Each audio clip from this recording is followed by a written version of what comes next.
Você gosta de jogo de videogame multiplayer? Sim, aquela ideia de você se juntar com os amigos, com a família. Se bem que a gente não joga videogame com a família mais, porque tá todo mundo tretado, então fica difícil ter aquela interação com aquele primo, com aquele tio. Tá complicado ultimamente. Mas jogo multiplayer é algo bem legal. Apesar de que boa parte das pessoas se cansaram disso, porque nos últimos 10 anos veio uma onda de jogos multiplayer, principalmente os multiplayer em massa, como Fortnite, que faz todo mundo entrar no mesmo universo e ficar disputando durante algum tempo. E o mercado foi meio ganancioso nisso também, porque entendendo que a tendência de mercado era essa, eles só lançaram jogos desse tipo e decidiram cobrar por esses jogos, sendo que as primeiras iniciativas, aquelas embrionárias, aqueles jogos que fizeram com que todo o mercado se impulsionasse, eles não tinham cobrança. Poderia até ganhar dinheiro em alguns itens cosméticos, mas não cobrar efetivamente pelo jogo, tal e como a Sony fez com Concorde, que para mim é um dos maiores fracassos da história dos videogames.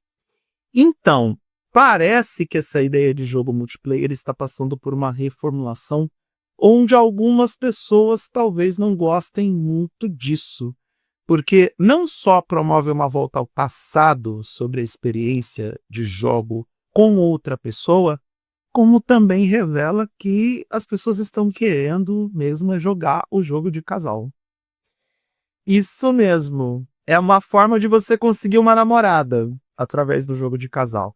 Eu vou explicar melhor nos próximos minutos. Para quem não sabe quem eu sou Eduardo Moreira e esses são os meus 5 centavos sobre a nova tendência dos videogames em trazer o jogo de casal como o novo jogo multiplayer. Seguinte, no passado, quando boa parte da audiência desse canal não era sequer viva, a gente jogava o multiplayer presencial. Para você ter mais de um jogador, você era obrigado a chamar o primo, o vizinho, o colega de escola, qualquer outra pessoa para ir até sua casa, sentar ao seu lado, assumir o controle número 2 e jogar. Só que o multiplayer daquela época, quer dizer, na primeira fase, quando teve Atari, Master System, enfim, a geração 8 bits, o multiplayer ele era competitivo. Eu me lembro muito bem que quando eu jogava no Atari Boxing, River Raid, Asteroids, era um contra o outro. O primeiro jogo de videogame da história, o considerado o primeiro jogo da história, o Pong, ele era um multiplayer competitivo. Só que aí na segunda fase a gente passou a ter o multiplayer cooperativo. Como isso funciona? Os jogos de 2 ou 4 jogadores, onde no lugar de você competir um contra o outro, como alguns títulos ainda preservavam essa característica, como é o caso do Mario Kart, por exemplo, que fez muito sucesso na década de 90 e faz até hoje, os games começaram a trabalhar a ideia de os dois jogadores trabalharem juntos para alcançar um objetivo final, que é um objetivo em comum.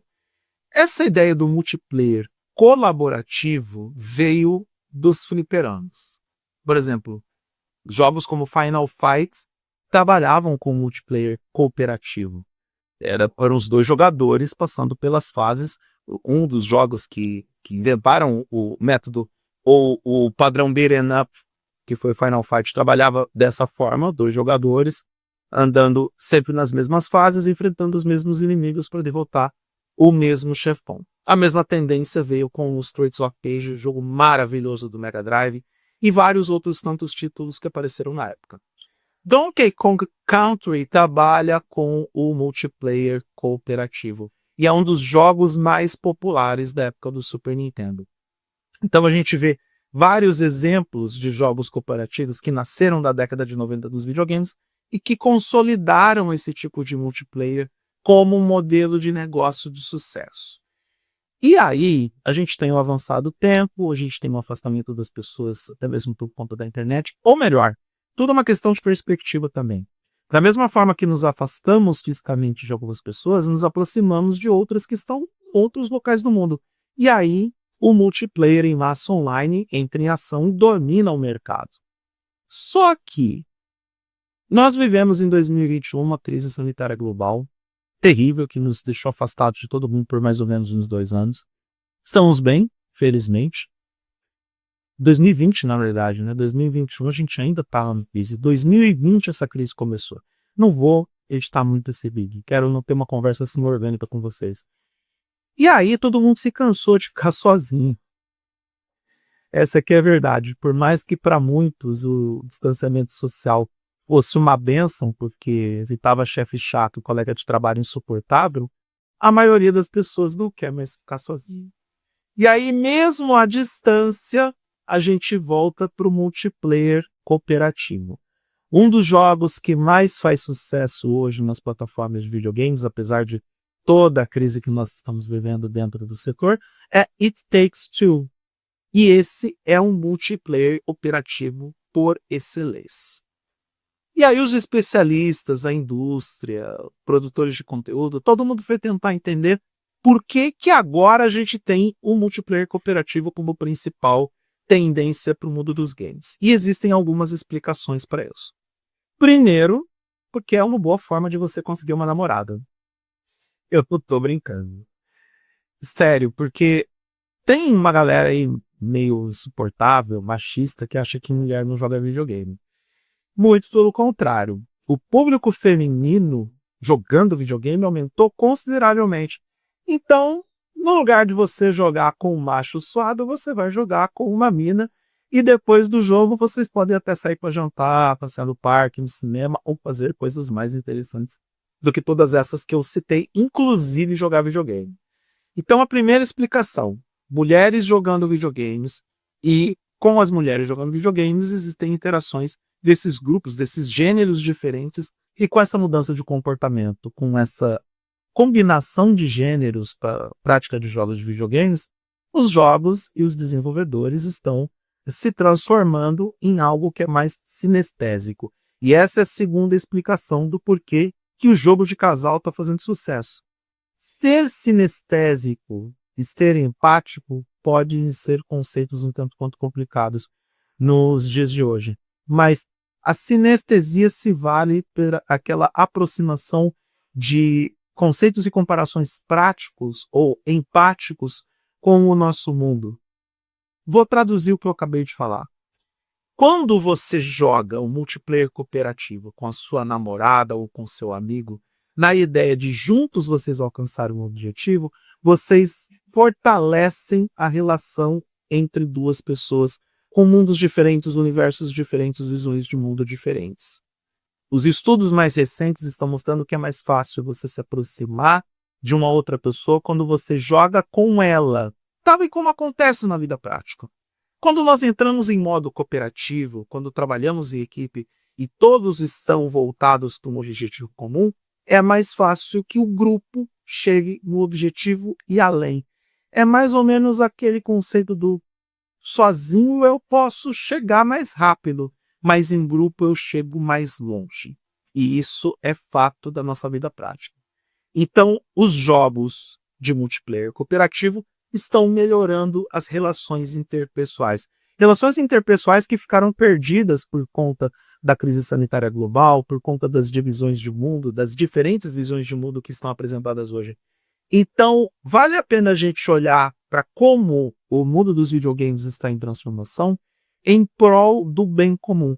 Sei que aquelas pessoas que, sei lá, jogam Red Dead Redemption, jogam The Witcher, jogam, sei lá, os Souls, qualquer jogo Souls-like que exista, que essas pessoas que preferem o modo monoplayer, aquelas pessoas que não gostam do multiplayer, que preferem o single player, até mesmo porque se cansaram do multiplayer, podem achar tudo isso uma grande balela. Mas, fato, a tendência para o futuro no mundo dos videogames é que o jogo de casal acabe prevalecendo, eu não digo dominando o mercado, mas prevalecendo em relação ao multiplayer em massa.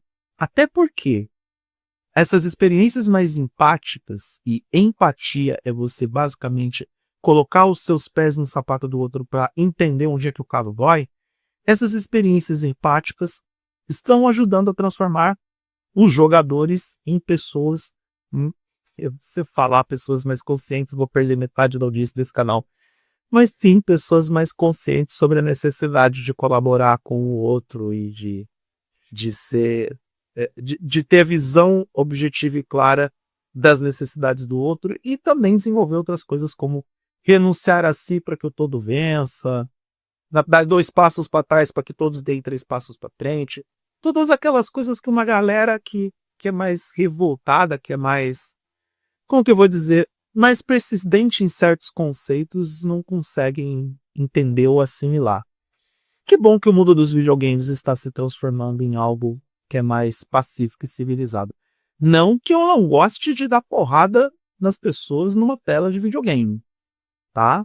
Eu sou aquele tipo de cara que ama Streets of Rage. Eu sou o cara que gosta de Devil May Cry, que gosta de vários jogos que tem a tendência de resolver tudo da forma mais primitiva que o ser humano entendeu que poderia resolver os problemas.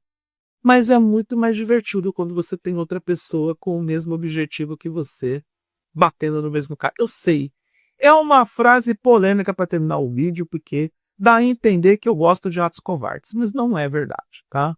Até porque tem que ser um exército para derrotar certos chefões de fase de alguns jogos beat'em up. Então, sim, sozinho talvez eu não conseguiria vencer. Mas é isso, nem tudo tá perdido para você que joga no multiplayer online, no Battle Royale da vida.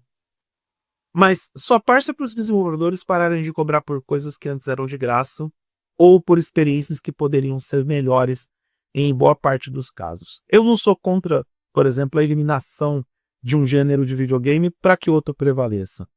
Eu entendo que precisam ter jogos para atender a todos os públicos. Só estou aqui compartilhando algo que a indústria já percebeu. A tendência para, sei lá, uma reinvenção, uma renovação de parte do mercado de videogames passa pelo jogo do casal. Acredite você ou não.